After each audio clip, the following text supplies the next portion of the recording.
തിരുവനന്തപുരം രാജ്യാന്തര വിമാനത്താവളത്തിൽ വർദ്ധിപ്പിച്ച യൂസർ ഫീ പിൻവലിക്കണമെന്ന ആവശ്യം ശക്തം. നിലവിലുള്ള യൂസർ ഫീയുടെ 50% വർധനയാണ് ഏർപ്പെടുത്തിയതെന്നാണ് പരാതി. അതേസമയം നേരത്തെ ഉണ്ടായിരുന്നതിനേക്കാൾ വലിയ വർധന ഉണ്ടാകില്ലെന്നാണ് അദാനി കമ്പനിയുടെ വാദം.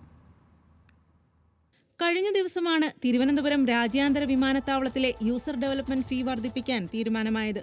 ആഭ്യന്തര യാത്രക്കാരിൽ നിന്നും നിലവിൽ ഈടാക്കുന്ന 506 രൂപ യൂസർ ഫീ ഇനി 770 രൂപയാകും.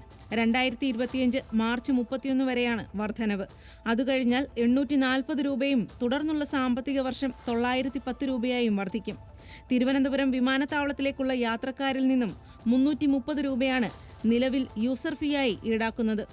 അടുത്ത സാമ്പത്തിക വർഷങ്ങളിൽ ഇത് 360ഉം 390ഉമായി വർദ്ധിക്കും. തിരുവനന്തപുരത്ത് നിന്ന് വിദേശത്തേക്ക് ടിക്കറ്റ് എടുക്കുന്നവർക്ക് യൂസർ ഡെവലപ്മെന്റ് ഫീ 1069 രൂപയായിരുന്നത് 1540ആയി ഉയരും. തുടർന്നുള്ള വർഷങ്ങളിൽ 1680, 1820 എന്നിങ്ങനെയാണ് നിരക്ക്. യാത്രക്കാരിൽ അധിക ഭാരമുണ്ടാക്കുന്ന നിലവിലെ നിരക്ക് വർധനവ് പിൻവലിക്കണമെന്ന ആവശ്യം ശക്തമാണ്. ആവശ്യമുന്നയിച്ച് ചേംബർ ഓഫ് കൊമേഴ്സ് കേന്ദ്രമന്ത്രി സുരേഷ് ഗോപിക്കും എംപിമാരായ ശശി തരൂർ, ജോൺ ബ്രിട്ടാസ്, NK പ്രേമചന്ദ്രൻ എന്നിവർക്കും കത്ത് നൽകി. പുതിയ കേന്ദ്രമന്ത്രിയാണ്, ആന്ധ്രാപ്രദേശിലുള്ള ഒരു മിനിസ്റ്ററാണ് ഇപ്പോൾ വന്നിരിക്കുന്നത്. ഒരു 40 വയസ്സായുള്ള ഒരു ആളാണ്. അപ്പോൾ തീർച്ചയായിട്ടും എനിക്കൊന്ന് എല്ലാവരുടെയും പ്രഷറൊക്കെ വരുമ്പോൾ ഒന്നുകൂടെ ഇത് ഓപ്പൺ അപ്പ് ചെയ്ത് പരിശോധിക്കാം. കാര്യം എനിക്ക് തോന്നുന്നു മാറ്റിയെടുക്കാൻ പറ്റുന്നത് 900 കോടി രൂപ ഇതിൽ ലോഡ് ചെയ്തിരിക്കുന്നത് എയർപോർട്ട് അതോറിറ്റിയുടെ കാലഘട്ടത്തിലുള്ളത് ഇതിന് മാറ്റണമെന്നുള്ളതാണ് നമ്മൾ പറയുന്നത്. പിന്നെയുള്ളത് നമ്മളെ മാസ്റ്റർ പ്ലാനിൻ്റെ കാര്യത്തിൽ വ്യക്തത വേണം. നമുക്കിപ്പോഴും ഒരു വ്യക്തതയില്ല.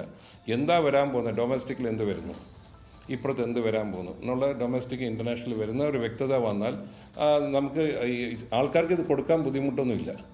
ഇപ്പം നിലവിൽ ആൾക്കാർക്ക് കൊടുക്കാനായിട്ടുള്ള യൂസർ ഡെവലപ്മെൻറ്റ് ഫീ കൊടുക്കാനുള്ള ബുദ്ധിമുട്ടെന്ന് പറയുന്നത് ഇപ്പോൾ അവിടെ ചെന്ന് കാണുമ്പോൾ ഒന്നും കാണാനില്ല. ഞങ്ങൾ എന്തിനാണ് ഈ പൈസ കൊടുക്കുന്നത്, എന്ത് ഫെസിലിറ്റിയാണ് ഉള്ളത്? ബാംഗ്ലൂരും അല്ലെങ്കിൽ ഹൈദരാബാദും ചെന്നൈയും ബോംബെ ഒക്കെ കാണുമ്പം ഈ എയർപോർട്ടിൽ ഒരു ഫെസിലിറ്റിയും ഇല്ല. അതേസമയം യൂസർ ഡെവലപ്മെന്റ് ഫീയിൽ വലിയ വർധനവുണ്ടാവില്ല എന്നാണ് അദാനി കമ്പനിയുടെ വാദം. വിദേശത്ത് നിന്ന് ടിക്കറ്റ് ബുക്ക് ചെയ്യുമ്പോൾ പ്രവാസികൾ നൽകേണ്ടി വരുന്ന അധിക തുക പുതിയ താരിഫിൽ ഒഴിവാക്കിയിട്ടുണ്ട്.